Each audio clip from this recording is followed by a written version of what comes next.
তার মানে production counter. তো ভিউয়ার্স আপনারা দেখতে পাচ্ছেন 68, মানে এই পর্যন্ত আমি সিলাইছি 68টা এই মেশিনে করা হয়েছে। তো আপনি এখন কি করবেন, 0 করে দিবেন, মানে প্রথম থেকে শুরু করবেন। তো কিভাবে এটা রিসেট দিবেন?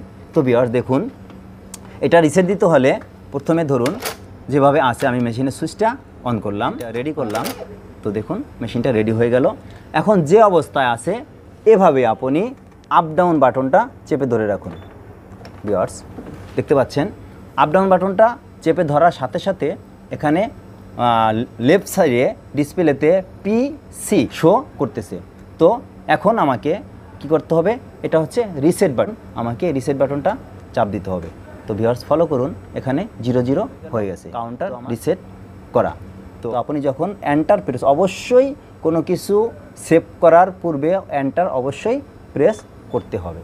তো ভিউয়ার্স আমি এন্টার প্রেস করার সাথে সাথে আমার এটা সেভ হয়ে গেল। তো হয়ে গেল আমার প্রোডাকশন বা কাউন্টার রিসেট কিভাবে করতে হয়। আমি এখন চালাচ্ছি, দেখুন ওখানে আমার কাউন্টার শো করবে। আমি যে কটা হোল্ড করব সে কটা শো করবে। দেখুন একটা,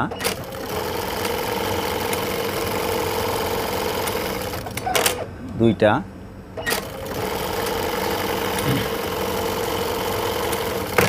তিনটা, চারটা।